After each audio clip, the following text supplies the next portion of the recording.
देखिएगा कितना सुंदर किसी ने कहा है कि अगर तुम्हें मंदिर जाने में शर्म आती है कोई बात नहीं, तुम्हें कथा सुनने में शर्म आती है कोई बात नहीं, तुम्हें तीर्थ जाने में शर्म आती है कोई बात नहीं, तुम्हें गुरु के चरणों में बैठने में शर्म आती है कोई बात नहीं। तो किसी ने कहा अगर कुछ नहीं कर सकते, ना मंदिर जा सकते हो, ना तीर्थ जा सकते हो, ना कथा में जा सकते हो, ना गुरु की शरण में जा सकते हो, तो अपने फ्रेंडों का सर्कल निकालो, दोस्तों को देखो, मित्रों को देखो और उनमें से वो दोस्त वो मित्र छांटो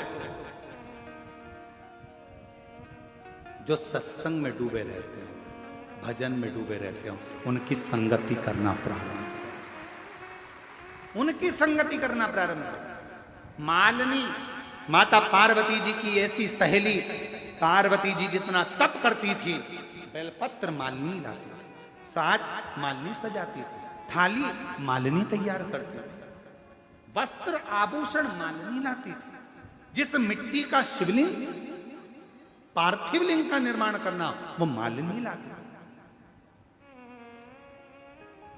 कई लोगों को लगता है हमारी जेठानी ने हमको पूजन का सामान लाने का कह दिया, हमारी देवरानी ने हमको पूजन का सामान लाने को कह दिया। अरे किस्मत वाले हो, जो देवरानी 16 सोमवार का पूजन कर रही है, जेठानी संकट सोमवार कर रही है और पूजन का सामान लाने का तुमको कह रही है, तुम किस्मत वाले हो, भाग्यशाली, भाग्यशाली हो। धन्यवाद देना भगवान को। क्यों?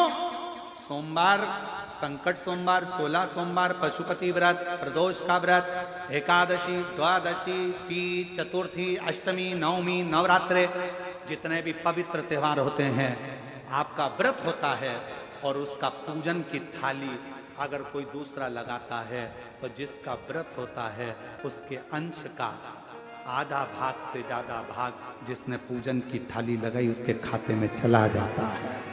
यह भविष्य पुराण कहती है।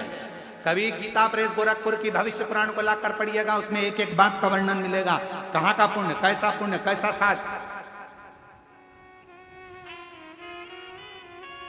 गुरुजी बैठे हैं, पाठ कर रहे हैं, पूजन कर रहे हैं, मंत्र जाप कर रहे हैं, आराधना कर रहे हैं, इतने में गुरुजी ने कह दिया है जाना जरा थोड़ा सा सामान ला के देना।